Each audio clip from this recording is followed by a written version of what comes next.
Going live. Should be muted. That is muted. Of course it's muted. Everything's muted. Hi everyone.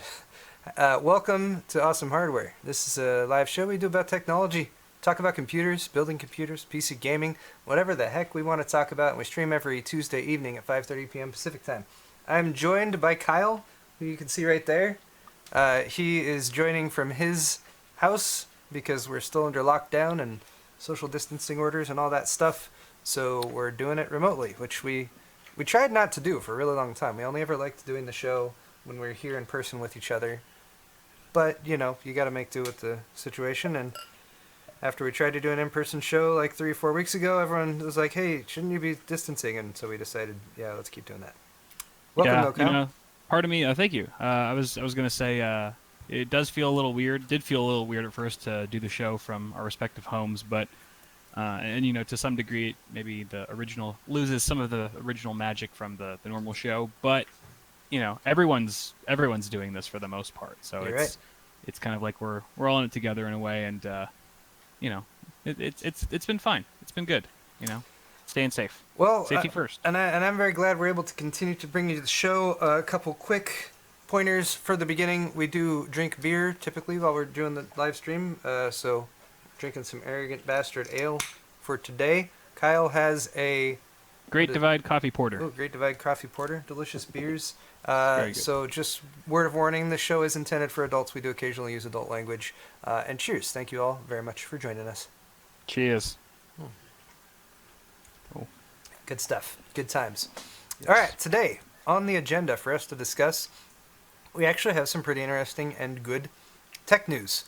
Finally. It's not all just rumors and speculation either. We have some confirmed stuff from AMD, a couple new Ryzen 3000 series processors coming out, budget ones, quad cores, going to cost $100 and $120. There's also a new AF CPU from Ryzen, so a super cheap, like $55 quad core. That's kind of nice. Canon has a new 8K EOS R5 camera that they've teased a few more details about. Adobe has a beta of Premiere, which Kyle, you might be interested in. Supports H.264 and NVIDIA encoding. Hardware accelerated now for some pretty impressive gains when rendering out videos. That's cool too. Nice. Hard drive manufacturers are trying to trick us all by putting crappy technology in their hard drives even after they told us they wouldn't. And Zoom wasn't hacked, but a bunch of Zoom passwords and emails are out there on the dark web. So if you're a Zoom user, be forewarned. All right, let's get right into the tech news. And look, I even set things up so when I switch to tech news, Kyle doesn't disappear. Isn't that useful? Ooh, hopefully. Fancy. All right. And look, there's even a little mini Kyle down there now, too. Am I? Yeah, I put a little mini you down in the corner. Oh yeah, so I see. When I switch to the stories, you can see down there too. I feel included. Good, that's good. I felt weird every time I'd switched a couple weeks ago and you'd disappear. All right, first stories from anandtech.com, and all these stories are linked in the video's description on YouTube if you want to check them out and read them yourself. This one's by Dr. Ian Cutress, and this is about those aforementioned new Ryzen CPUs, the 3300X and the 3100. And I need to be... No, never mind. I wasn't going to say... Ignore what I'm saying. What I was going to say is these are cool CPUs because prior to now, if you looked at the lineup from AMD Ryzen and you wanted a 3000 series CPU, you had to pay $200 for a 3600, which is about $200. Granted, the 3600 and 3600X do go on sale for pretty good deals sometimes, but that's still a little bit of a higher barrier to entry than what some people who are aiming for more budget builds can afford. The 3100 and 3300X are on this chart down here at the bottom. So as you can see, $99 for the 3100, $120 for the 3300X. Both of them are 4-core, 8-thread processors, slightly different clock speeds between them. Other than that, specs are the same, although I'm not going to say that either. Other than that, the specs are the same. 4.3 gigahertz boost clock on the 3300X. Do you know what I'm talking about, Kyle? Mm-hmm. Okay, 4.3 gigahertz boost clock on the 3300X. That's pretty nice out of the box frequency for $120 parts.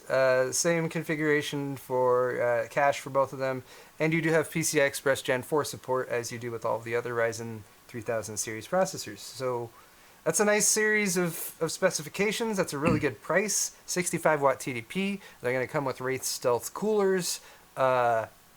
What's not to be happy about there? That's good. The comparison that's being made over and over again today is go back 4 years or so ago to like 2016, before Ryzen launched at all, and look what your best gaming mainstream processor was. It was a 7700K, which was a 4-core 8-thread processor, which I think cost it was like it was well over $400 for that, for the top end 7700K. And so yeah, it's amazing what's happened in 4 years when it comes just to core count and stuff, especially when you look at what AMD has been doing and the products they've been launching, and they keep putting the screws to Intel, and I am very happy when they continue to do that. I really hope Intel answers back with something of substance soon. I don't know if they're going to be able to or not, but I mean, hope. it's like, until they do, AMD is kind of just its own worst enemy right now. Like, they're more competitive with themselves than they are Intel, because at this point, it's what do you go for if you're on a super budget? Do you go for the $100 3100, or are you going to go with the $85 1600 AF, which is also a really good chip? And they're kind of different in a lot of ways, because the 1600 AF is 12 nanometer, obviously better than 14, but it's kind of the stopgap between first and third gen Ryzen, and it's got more cores and threads. It's got 6 cores and 12 threads as opposed to 4 and 8 on the 7 nanometer chip that's coming. So it's and they're both just like they're both really good values. They're both probably going to be really good deals. I'm just assuming that 3100 is going to be good, bang for the buck, but it's just going to kind of boil down to how they each perform when it comes to gaming. And streaming, I think, or video editing, content creation, that sort of thing. With I think it's pretty, it's safe to assume that the 1600 AF is probably going to be better at the more heavily multi-threaded tasks, whereas the 3100 is going to be better in gaming, because it's got higher IPC and higher frequencies. It can boost to higher frequencies as well. So it'll be very polarizing to see where people's allegiance lie to which CPU, but both these CPUs are coming from the same brand, because Team Blue is just nowhere to be found in this area. Also kind of weird that if you go back even a couple years, you'd be looking at like, well, AMD, you could get a Ryzen processor and you can get a 6-core or an 8-core, for example, and you have more cores and threads, or you can get an Intel processor and maybe it's only a quad-core or a 6-core, but better IPC. Now it's like, well, you could get the AMD 6-core, or you could get the AMD quad-core, which has better IPC. It's like they've replaced, but we're talking about a completely different price range here as well, because you're talking about the cost difference between $85 for the 1600 AF, which is going to give you 12 threads, but less IPC, or $15 more for this 3100, and that's going to have a few fewer threads, with 8 instead of 12, but it's going to have better single-core performance, probably a bit better gaming performance. And there might be further details about these processors that we're not aware of yet that might still be forthcoming, so stay tuned for that. This is a fairly early announcement because they're talking about the launch date of this being sometime in May. There's no specific date for that, so that could be fairly soon, within the next couple weeks, or it could be, over a month away. Who knows for sure. Speaking of over a month away, though, further down the article is the B550. Hey, B550 chipset. We've anticipated, speculated about the existence of this for quite some time, what the features would be, what it would include. They have also teased that B550 will be coming soon, and they were more specific with a June 16th launch date actually planned. They said there's going to be up to 60 different motherboards on B550 available. So this seems to me like a Computex launch that was planned, that they had to pull back most of the launch stuff because there's no Computex anymore, but they're still going through with the launch itself. So anticipate a lot of coverage and stuff coming on those when they become available. PCIe Gen 4 support is still there. That's really good. My opinion earlier on was, well, I heard from somebody really early on that X570 was going to be it, at least for the time being, which I think ended up being the case.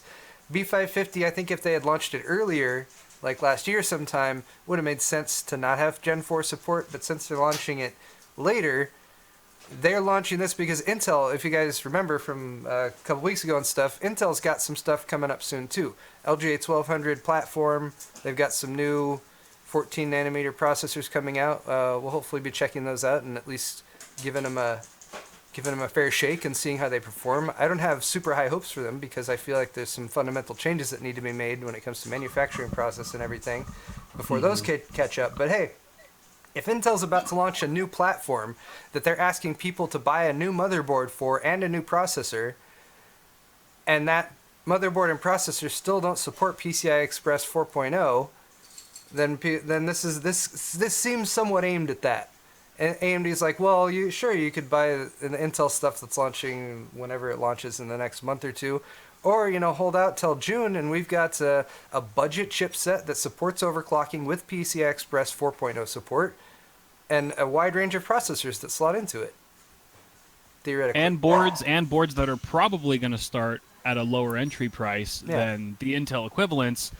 With all those things, it's like, man, like I don't know, Intel's going to have to really pull a rabbit out of a hat or just slash some prices to stay competitive at this point. Because, I mean, PCIe Gen 4 is like, with the newer technology like that, it's almost like AMD gets free advertising from the SSD manufacturers, because all these drive makers are advertising these blazing fast speeds on their new PCIe Gen 4 drives, and they're only supported by these AMD boards. So it's like, if you want that level of performance, then there's only one place to look right now. So it definitely puts Intel in a tough spot. When Intel's storage team is forced to test their newest SSDs on AMD platforms, I think that indicates that the mainstream platforms are lagging behind just slightly, just a little bit. So there it is.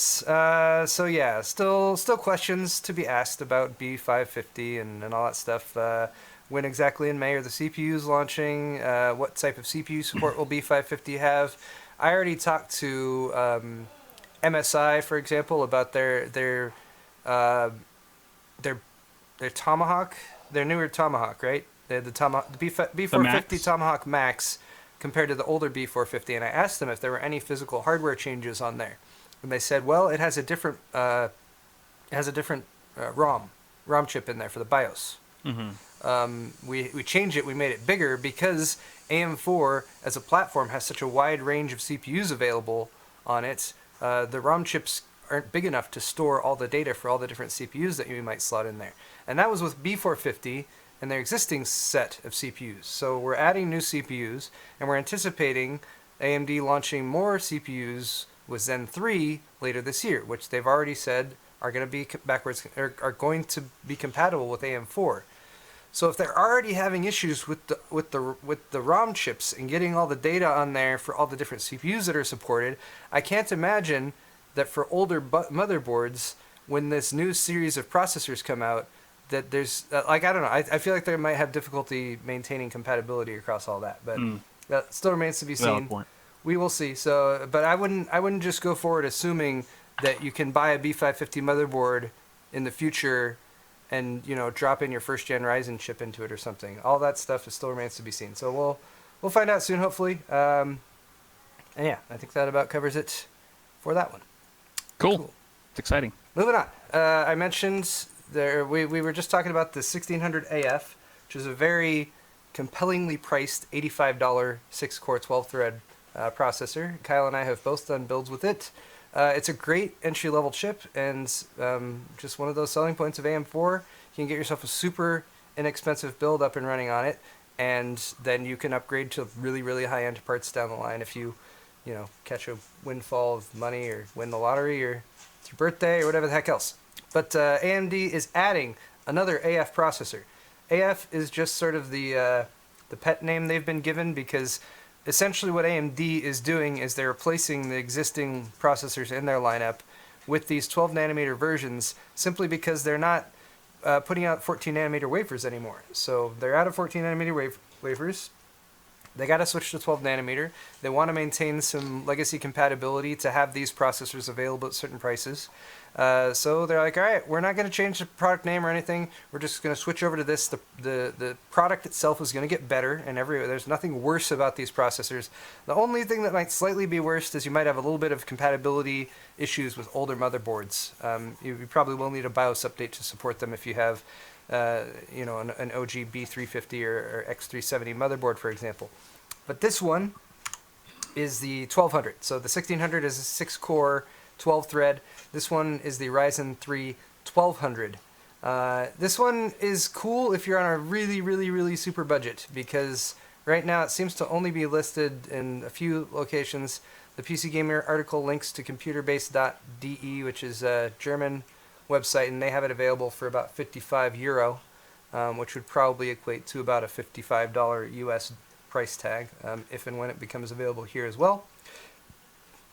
Yeah, I don't know. If you want to get a discrete processor, or if you want to get a CPU without integrated graphics on AM4 platform, and you don't have a lot of money to spend, but maybe in the future you do, and you want an upgrade path, Ryzen 3 1200, 12 nanometer, 2nd gen Ryzen part that we AMD says it's a 12 nanometer 2nd gen Ryzen part we created to replace the 1st gen Ryzen 3 1200. We can no longer make the original, as the 1st gen model is based on an old 14 nanometer wafers that we can no longer supply.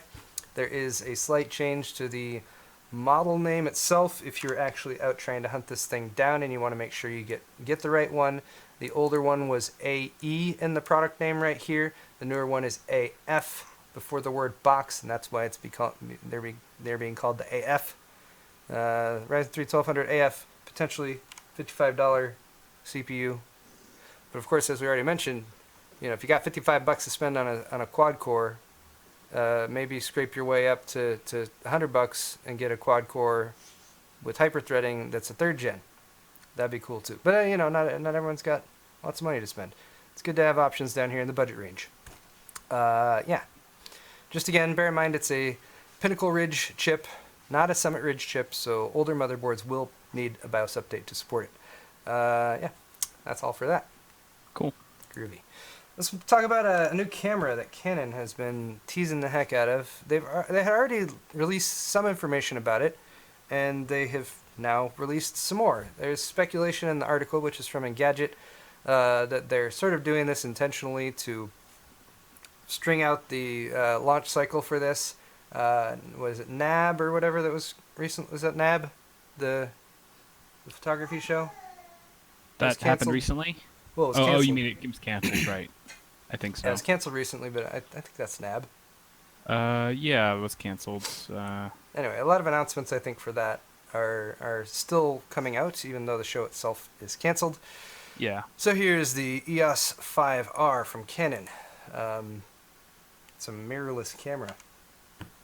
It's got a large sensor, although that's one of the big questions, is how big the sensor actually is. It must be fairly large because it can shoot 10-bit 4K Canon log video using the full width of the sensor at up to 120 frames per second. Yes, you heard me right, Damn. Kyle. 4K. That's crazy. Canon log video, full width at 120 FPS. I believe that's 444. I'm not positive about that, but yeah, that's kind of insane, just from a raw specs standpoint. It can also do 8K at up to 30 FPS, and then it can record externally 10-bit 4K at 60 FPS. Still has a bunch of cool features from Canon, like their dual pixel autofocus, one of the really, really nice features of a lot of their point and shoots. Canon, like for me and Kyle, a lot of our focus will be on the video, like capabilities of a camera like this. There's a lot of still photography enthusiasts who have more mixed feelings from what I've read about this so far, because they seem to be courting the videographers, but in my opinion, they should be doing that because I think they lost a lot of ground to Sony and Panasonic over the past, 3, 4, 5 years. Yeah. But perhaps this is them kind of striking back in that range of the market. It's also going to have 5-axis in-body stabilization that will work in concert with many of the RF and EF lenses. I believe that's IBIS, in-body image stabilization. One of the things that's been sorely lacking from their Oh, is it full frame? Have they said what the Oh, I don't know. full frame's cool? I'm down with full frame. See, I keep thinking that might be people misreading, because what they're saying is when they record at 4K or 8K, it's using the full width of the sensor without a crop. And so I could be wrong about that, but from what I've been reading, I don't think the actual frame size or the sensor size is known, but I could totally be wrong about that. I feel like for a camera like this, it would have to be full frame. Yeah, Like, it's yeah. just so high-end, it would be That's what I weird would if it wasn't. assume. Because yeah, you can look at the megapixels of like 8K and it's like 45. What is it? 45 gigapixels. However many. Yeah, some. I thought it was in the Astronomical 30, number. and then the 40 or 45ish range. Anyway, there's forget. a lot of info about this camera, like I said, that still hasn't been revealed. Canon has just been sort of putting out little bits of information about some of the specs for it. Really impressive so far. There's a lot of stuff that's still up in the air, though, like how much it's going to cost, what the actual sensor size is, if it's not full frame. The body itself is fairly small. Like, I guess this is... I'm not very familiar with Canon's R series cameras, but they're a smaller body, which for me is cool for portability purposes.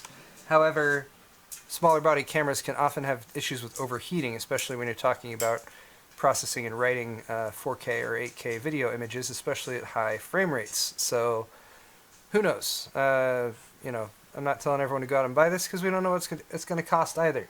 A lot of speculation about what it's going to cost. People are saying maybe as cheap as $2,500 or $3,500, which would be a crazy deal for something like this. Camera bodies are often loss leaders. They sell the body at a loss, so that they assume you're going to go and buy glass for it, and the glass is very expensive. Your lenses, that's pretty common, but we'll see if they go that route or if they sell it for something a little bit higher than that. I don't know. Is It's there all another? speculation. Is there a competing competitor camera that has these same specs already? Like from I don't believe there's anything in the Panasonic? consumer or the prosumer range that can quite hit those raw frame rate and resolution numbers, the 4K and the 8K numbers. Right. I am by no means an enthusiast in this area, so please forgive me if I'm wrong. I would defer to Brandon. Or apparently there's a dying dolphin or something.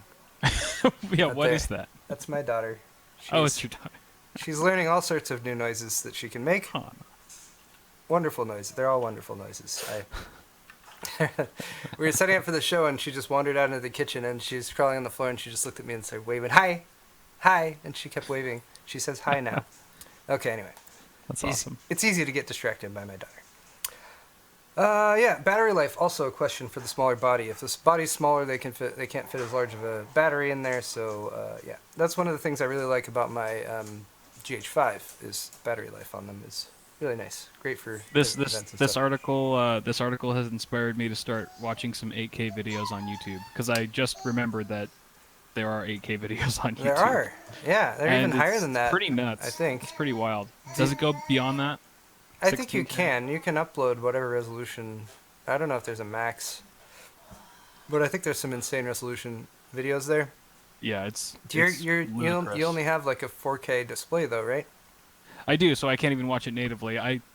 It's like shit. Now I need to get an 8K display because YouTube vloggers are going to be shooting with this 8K camera now. It's true. You gotta see every pixel. You can't miss Every any pixels.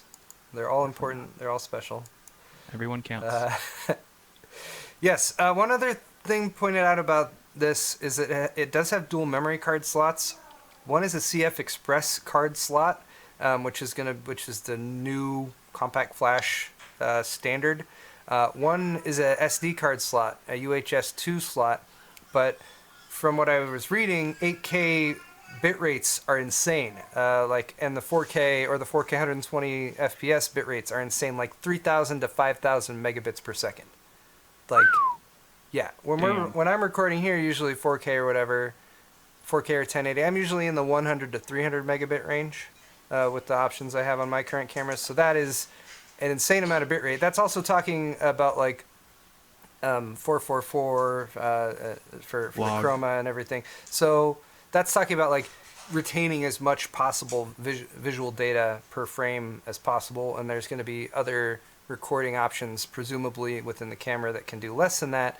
But that might potentially mean that if you really are buying this to shoot some, prestige project in 8K, that you might be limited to only capturing to the CF card, the CF Express card, which for some people might be an issue if you're concerned about dual card functionality and having a backup immediately and all that stuff. Hopefully there'll be external. And they're expensive. And they're expensive. CF Express for sure. It's one of the really nice things about SD becoming kind of just the universal standard is SD card prices are quite reasonable, I feel like. Mm-hmm. Okay, let's move on. More video production stuff here, but I thought this one was really interesting. Puget Systems, they do really good testing with Adobe Premiere because they build systems purpose-built for people who are going to put them in production environments. They do a bunch of really good testing with different configurations for Adobe Premiere, and they post their results, and that's good. Kyle's taking a brief break, but point being here, there's a new Adobe Premiere Pro beta that is now available. Anyone who already has the Adobe suites and access to Premiere Pro can download and test out this Premiere Pro beta, and this is the big difference right here. This little screen cap: support for H.264 and HEVC NVIDIA hardware encoding on Windows. Also, AMD. AMD was not tested in this particular series of tests, so keep that in mind. They were using mostly a 2080 Ti, although they also did some testing with a GTX 1070 and a more entry-level system here. Upshot is that it's really nice.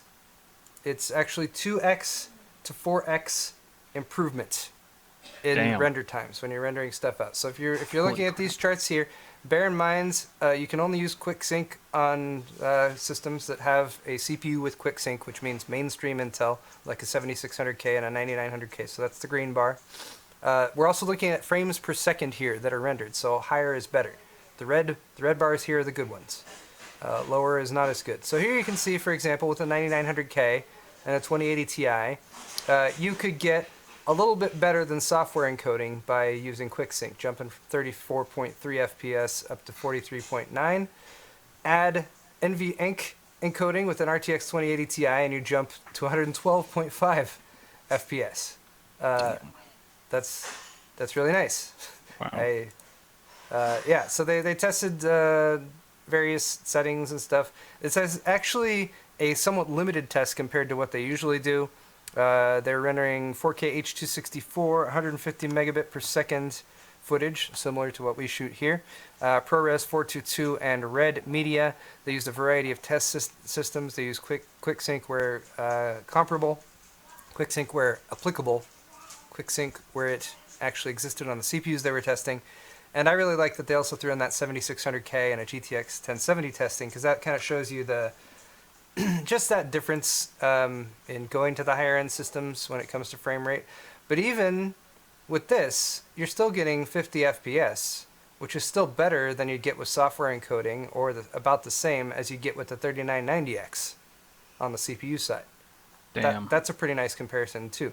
Whereas with the 7600K software rendering by itself, 11.8 FPS down there at the bottom. So again, this article, like all of the ones I'm talking about today, is linked in the description if you guys want to check it out and look at some of these results. Thanks to Puget Systems for doing this testing. I'm looking forward to switching over to this myself. It's a rebuttal to all of the Final Cut Pro users out there who are like, look how fast I render 4K video, Jonathan. Sorry. No, I appreciate Jonathan's videos, and I appreciate what Final Cut Pro has done to take advantage of the hardware in order to render video that fast. And I've often thought to myself, why the heck doesn't Adobe do that more and take advantage of the hardware renderers that are available in modern desktop graphics cards, editing PCs? So cool. This is a really nice update. Sorry, what? I was going to say, do you think AMD GPUs would perform equally well as the NVIDIA ones? Possibly. I know recently I was watching an Epos Vox video where he was testing updated software with the AMD, like the RX 5700 and XT that has the Navi encoder, which is supposed to be better. It's still not that great. Yeah. NVIDIA, like if you're looking to do hardware encoding on a graphics card, if you're looking to do gaming and streaming using OBS or something like that, NVIDIA, especially with the recent NVINC? stuff, the 2000 series cards, Oh, the RTX cards, and then I think it starts with the GTX 1650 Super and above, have the NVINC encoder, the newer one, and yeah. it's just really good. Right. It's just really good. Final Yeah. aspect of this is when you're using a hardware encoder. Like this was a complaint about QuickSync for quite some time. The hardware encoders for video can often not result in as good of the final video quality. You can end up with some artifacts or some stuff that's smudgy or that sort of thing. Puget Systems also did all of their original exports that they did in their testing, and they have them available for download, so you can go and download and watch them yourself if you want to do a direct comparison between the two.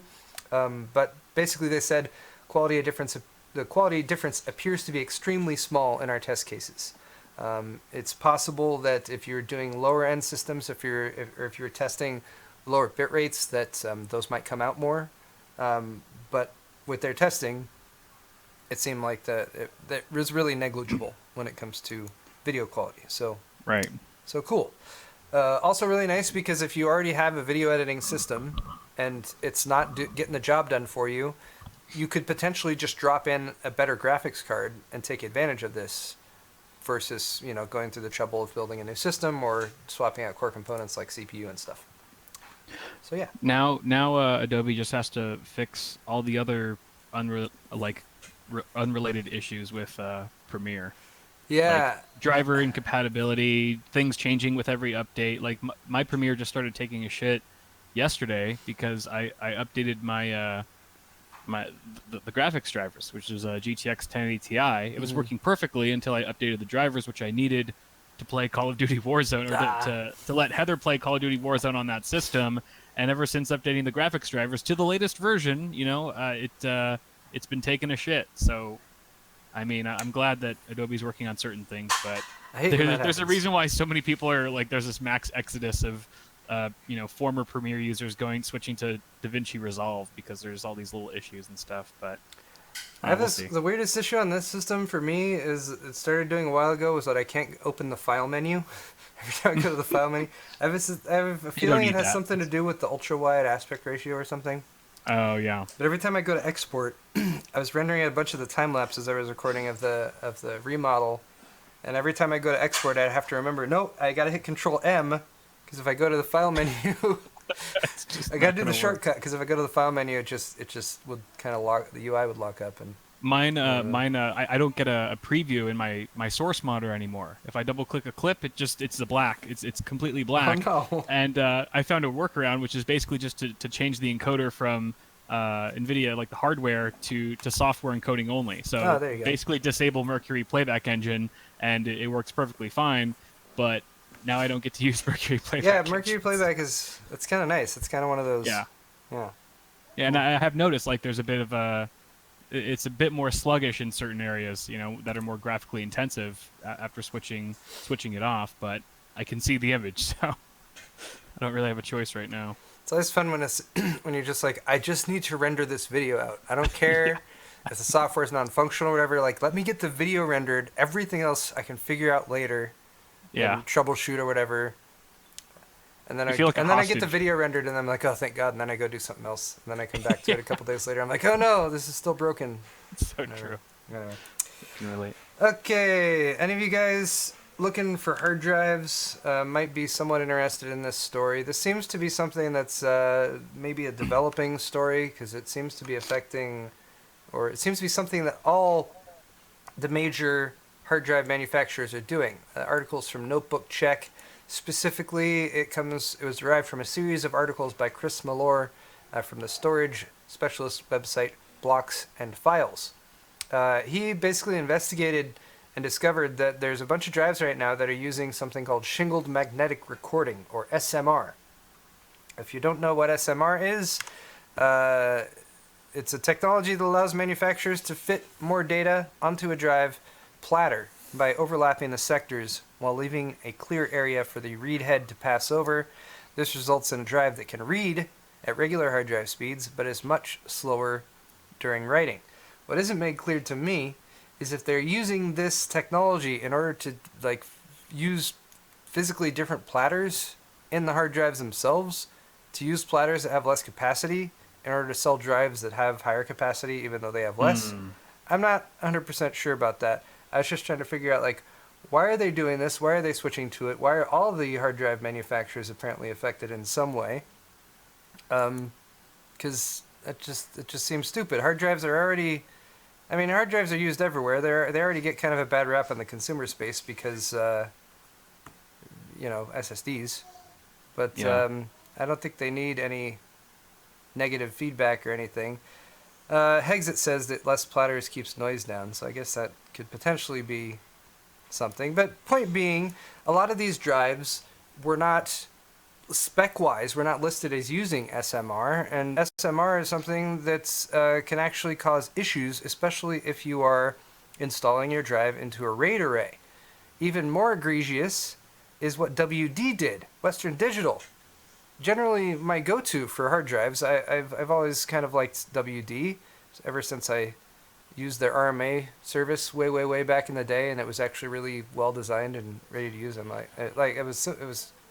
Anyway, point being, WD has a series of red hard drives. WD Red. They have Red and Red Pros. They are specifically made for NAS use, network attached storage. Network attached storage drives often have certain features to make them more compatible with RAID arrays, often have features to help them be less susceptible to vibration if they're set in like a 4-drive cage or something like that and they're all next to each other. So there are reasons, sorry about the dogs, there are absolutely reasons why you would want to buy a NAS specific drive to use in a NAS. That said, if you bought one of these more recently manufactured WD Red drives that is 2 to 8 terabytes, I believe it was the other 2 terabyte up to 8 terabyte or 2 terabyte up to 6 terabytes, they might be using SMR. And if they're doing that, then it can cause problems adding drives to existing RAID pools made of non-SMR disks. The process of moving data from the cache zone onto the SMR zones appears to cause a timeout when adding an empty disk to the pool. So that could cause errors. And that's bad. Also, just sucks because, it's like you buy something and you're like, it's not like with the new AMD AF series CPUs where it's like, we're not changing the name, we're just giving you a better product. This is like they didn't change the name and they're giving you a worse product. Right. And even, again, potentially something that could screw up your RAID array or something like that. So, this reminds me of this totally reminds me of like what a lot of SSD manufacturers are doing by not including DRAM in their SSDs. Just removing the DRAM altogether and just leaving it either up to the NAND or the controller to do that part of just like accessing data and stuff, or creating the map of where the data is located, which has resulted in stuttering at the very worst, just other slowdowns, terrible write endurance, and things like that. But it's a technology that's being used by a lot of manufacturers to cheapen the price, the overall the overhead, but it's not being advertised. Nowhere on their page will it say doesn't use DRAM or anything. So it's kind of the same deal here with the hard drive manufacturers, that you don't really know what you're getting, and a lot of the time what you're getting is worse than what you think you are. So it's a bit dishonest. And while I do sympathize somewhat with the hard drive manufacturers, because I feel like it's kind of like banks, right? Banks, granted they make a lot of money, but banks handle people's money, and that's something that like you can't really screw up with. You can't go to your bank account and suddenly like the balance has changed or something like that. You can't have like, oh, we have a 2% error rate or something like that. Like you can't do that with a bank. People very particular about that, and I think it's the same with data stored on drives and systems. It's like that could be vital data, important to a business. It could be irreplaceable, videos or photos or something like that. People don't want to lose data. And so something like this just, I don't know, it seems like a bad idea. And if they did it to try to save a few bucks here and there, I'm disappointed, and hopefully we'll find out more about this in the future, because that's really all of the info that can be derived directly from the article so far. So we'll if we hear more about this, we'll keep you guys updated in a future Awesome Hardware episode. One more story here on the news segment to talk about. Zoom. Have you used Zoom lately, Kyle? I regret that I have. Yes. Have used yes, Zoom. I have. Well, Zoom has skyrocketed in popularity because everyone suddenly had to work from home or live at home all the time or be at home most of the time. And people needed to conduct business meetings. People needed to see their family and friends face to face. And there were apparently some reasons that Skype sucked for that, or other services weren't working, and suddenly everyone was using Zoom. We haven't really discussed some of the Zoom security pitfalls and other bugs with the software. That's been going on over the past few weeks. I just don't think we've talked about it specifically here on the show. I want to be very clear, because this article is from Bleeping Computer, and it's talking about over 500,000 Zoom accounts being sold on hacker forums and the dark web. Whereas Zoom certainly has its share of issues, this was not necessarily Zoom's fault. The way that these Zoom accounts were discovered or found or collected is something known as credential stuffing. So there were other breaches from other websites that had lists of user logins and stuff like that. Hackers take that information, set up a botnet. I don't know how to hack. Point is they take those lists of user information. They set up computers to stuff those credentials into a bunch of attempted Zoom logins. They confirm which ones work, and then they make that list. The usernames and passwords were probably derived from a completely different website or service. Gotcha. Gathered in a different breach. They just took that information, applied it to Zoom, and they managed to collect 500,000 Zoom account usernames and passwords. Actually, the email address, password, personal meeting URL, and the host key.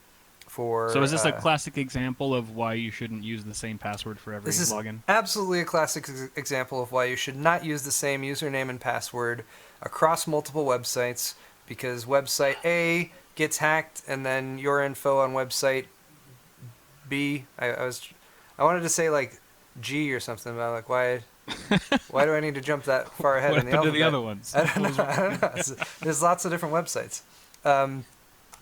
Anyway, point being, your data gets stolen here and it gets reused over here, and if you're using the same data in multiple places, then that's how you get hacked again, I guess.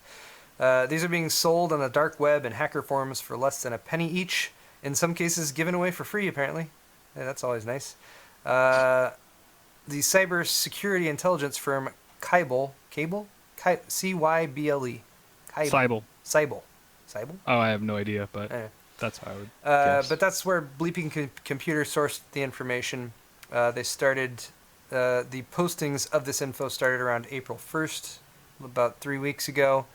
Cyble, the company itself, managed to purchase 530,000 Zoom credentials for less than a penny each, about 0.2 pennies per account. Includes all that information previously mentioned.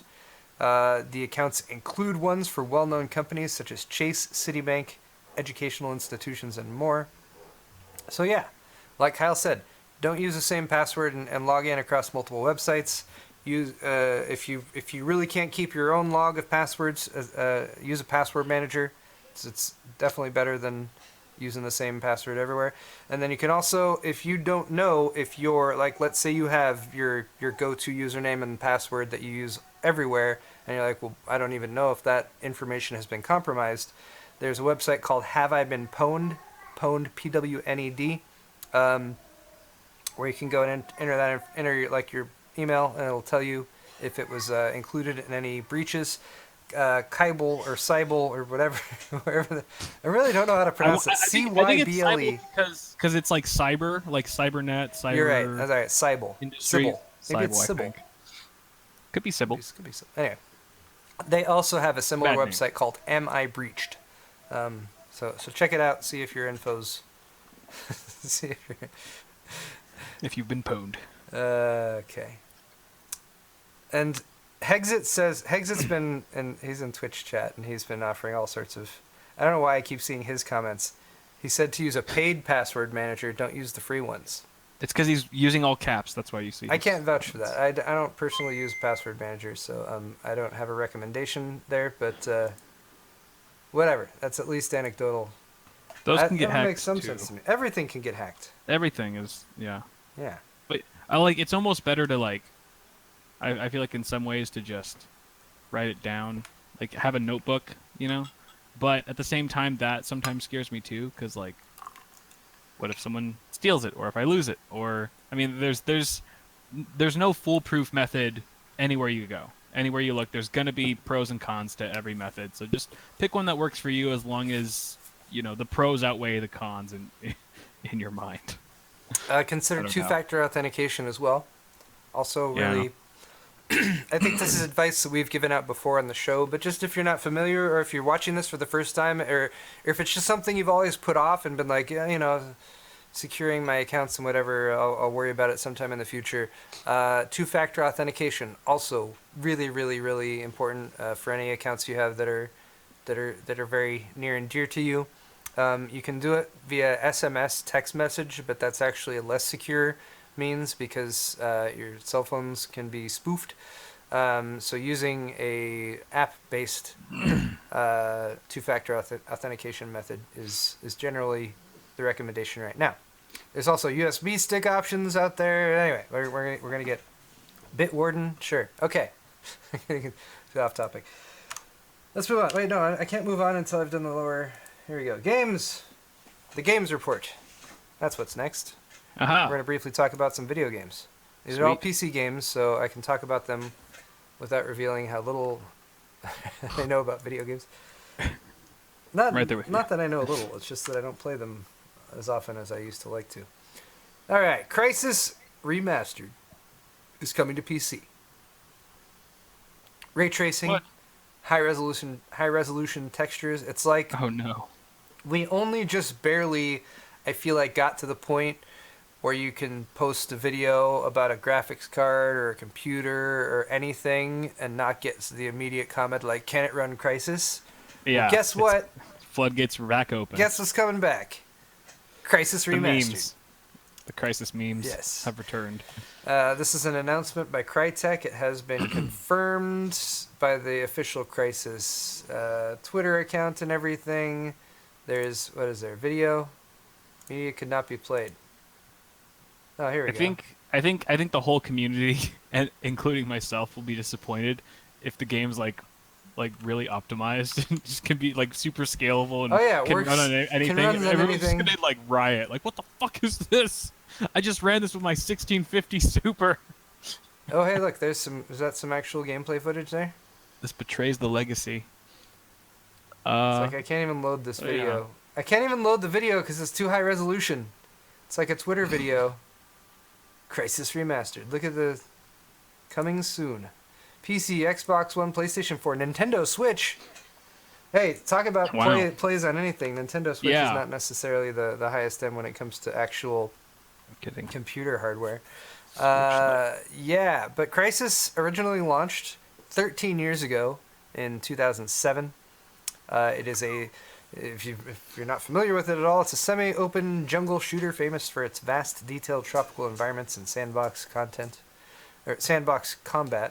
according to the PC Gamer article here, which was written by Andy. Andy Kelly wrote this one. So it would appear we're looking at the same game, effectively, just with improved visuals in Crysis Remastered.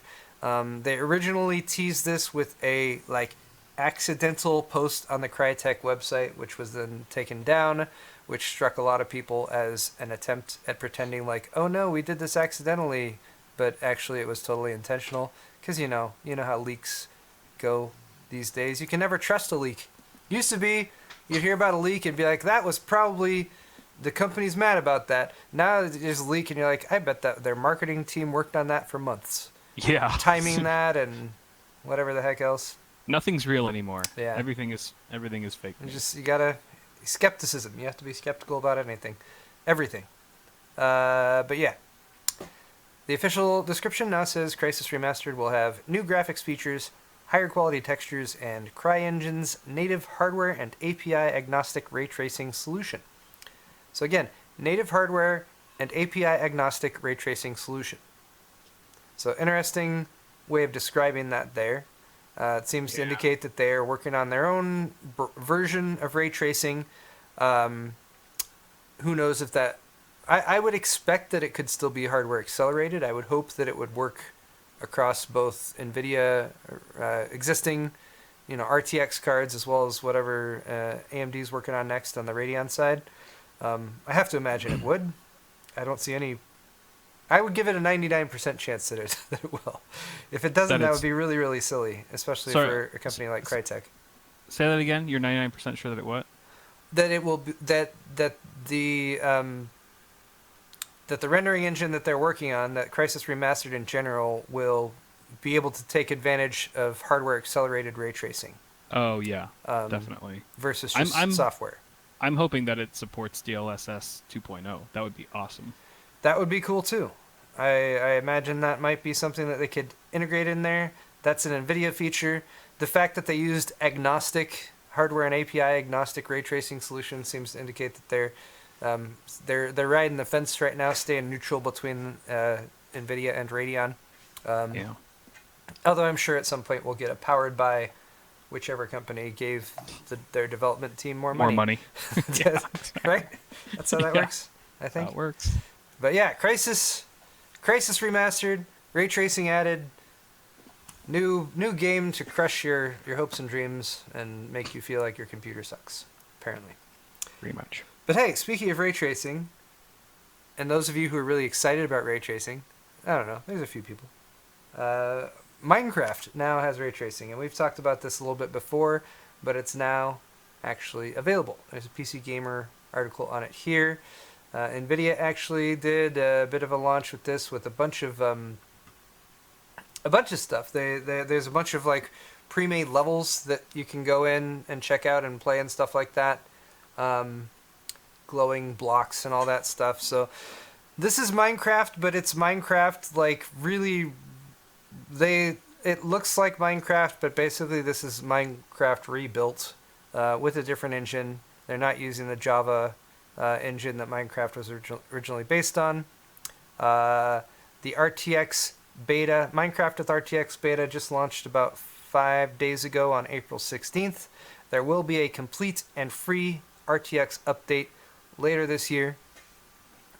They've switched completely the rendering method that the engine uses to physically based rendering, which is key to the overhaul. The game now features a full suite of ray traced effects, reflections, illumination, shadows, and refraction through the use of a single path tracer that draws everything in the game. There are new physical based textures, which is a new collection of material properties for each Minecraft block.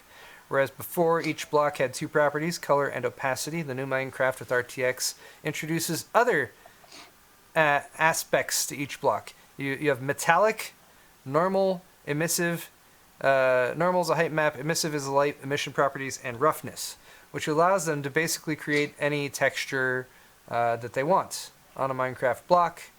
So that's cool, I suppose. Again, if you're super into ray tracing. Now, who's excited?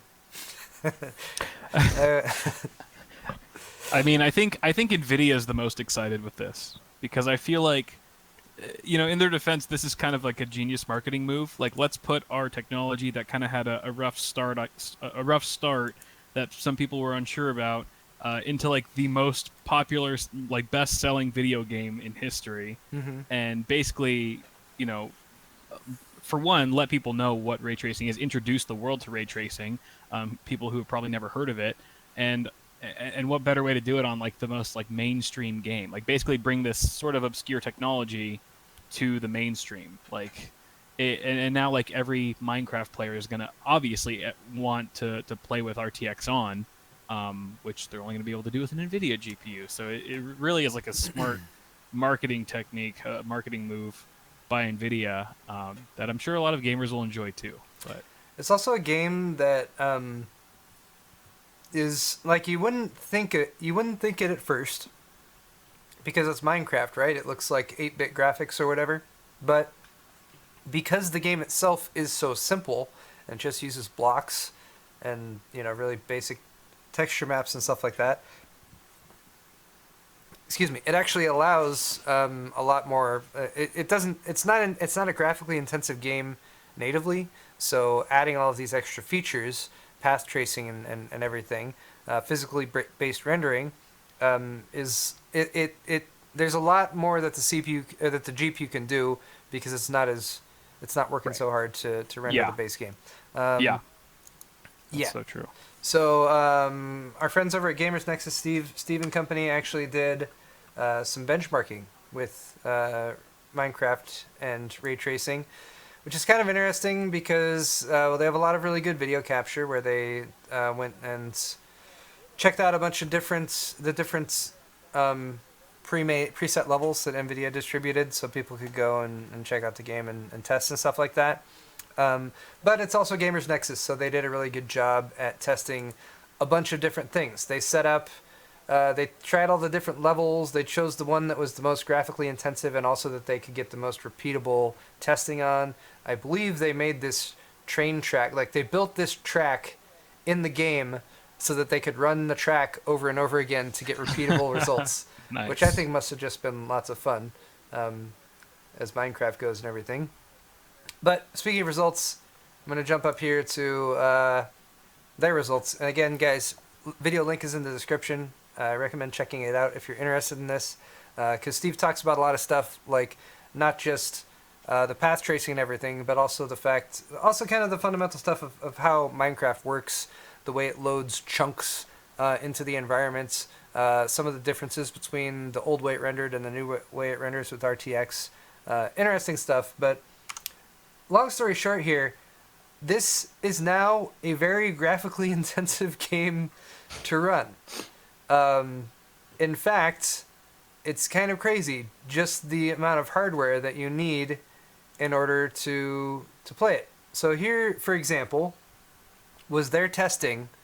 They were trying to get a playable 60 FPS test.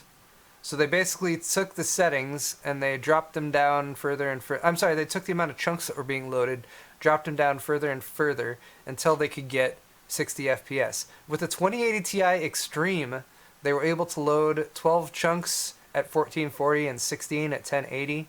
Bear in mind that like the default, I think chunk loader whatever settings with regular Minecraft is like up to like, I think at 92, and then it goes beyond that to like up to 160 or something like that. So that's crazy. It's very intensive. With a 2080 Super, it loaded 12 and 8. Couldn't even like get to a 60 FPS rate with something like a 2060 KO, which is a $300 graphics card, right? And they're just trying to get to 1080.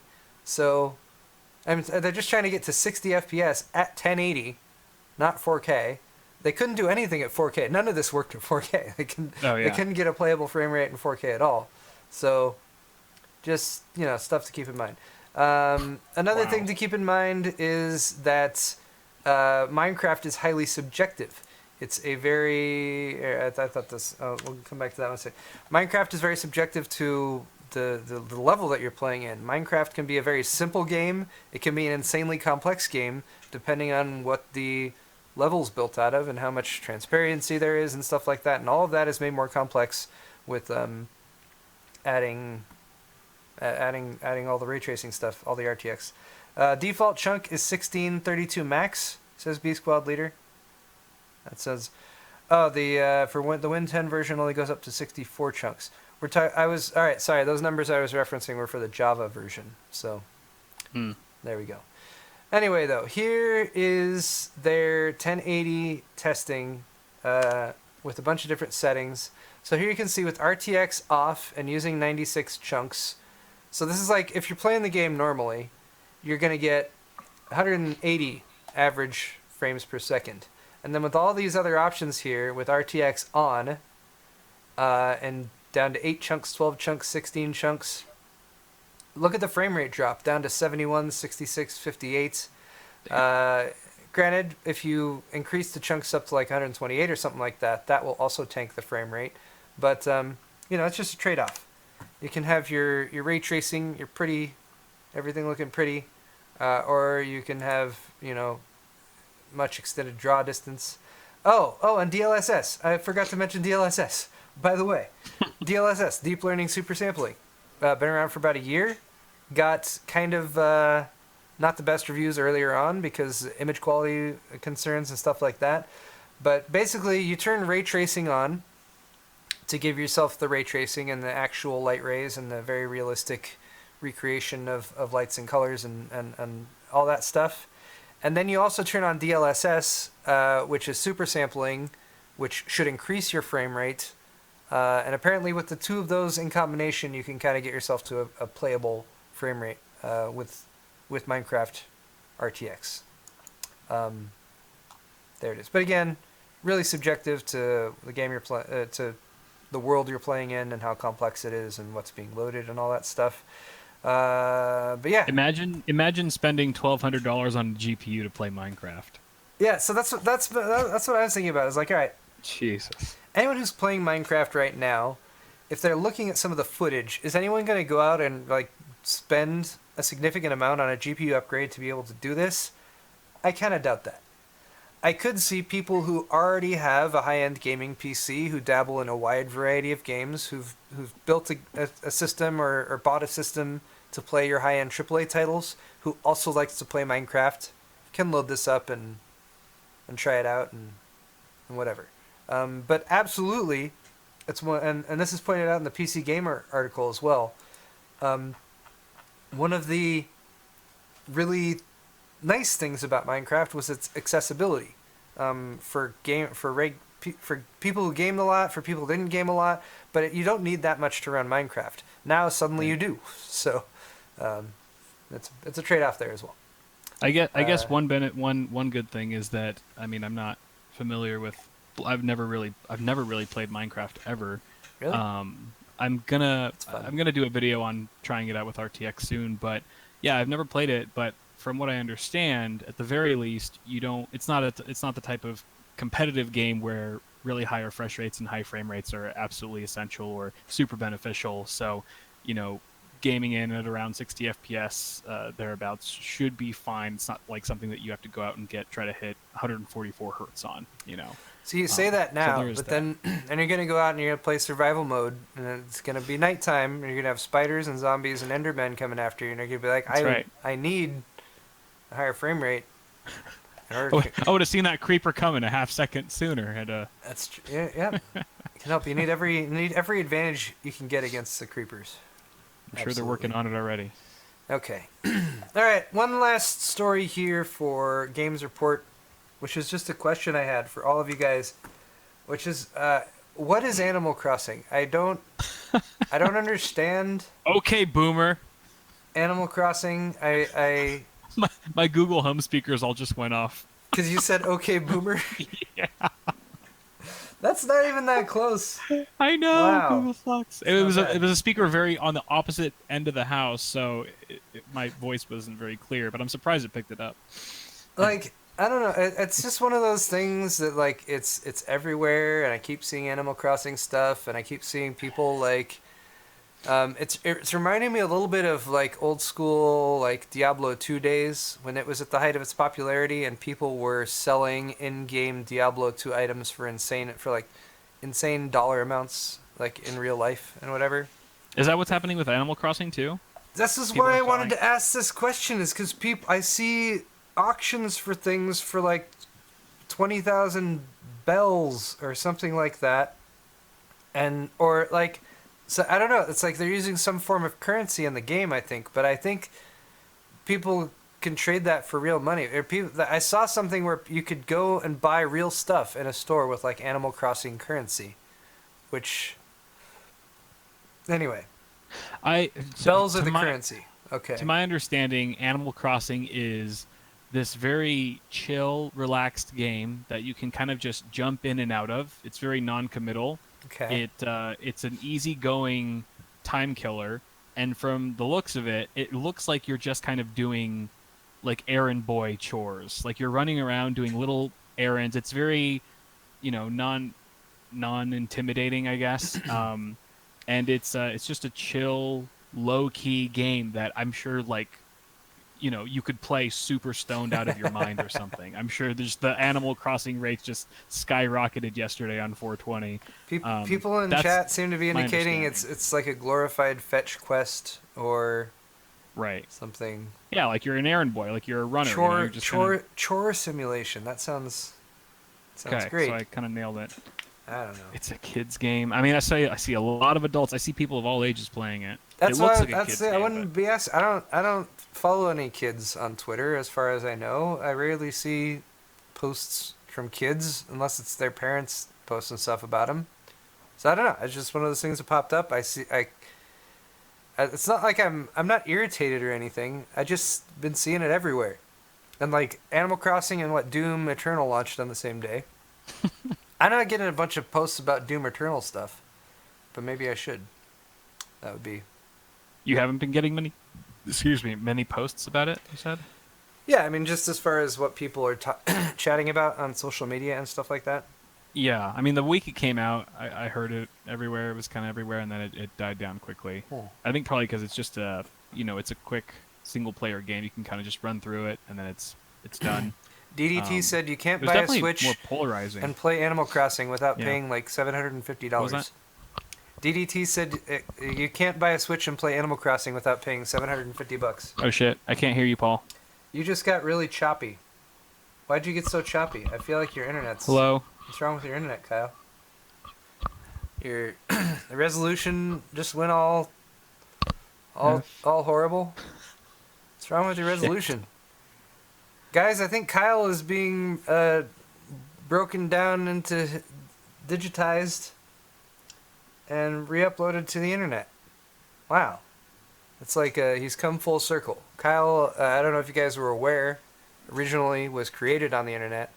He was like a Pinocchio, like a real boy, who was downloaded into the body of Kyle, and I always knew at one point he would turn back into pixels, and return to the internet. I just didn't know what happened now. I didn't know it would happen so soon. So rip Kyle. That's the end of this live stream. Yeah. Guys, if you're on Twitch, stick around. We'll be continuing streaming for at least a few minutes. And if you're on YouTube, thank you so much for watching. Hit the thumbs up button if you enjoyed this video. And if you'd like to join us on Twitch, where we will be doing a little bit of an after party, the link is down in this video's description. Thanks again for watching, everyone. Goodbye.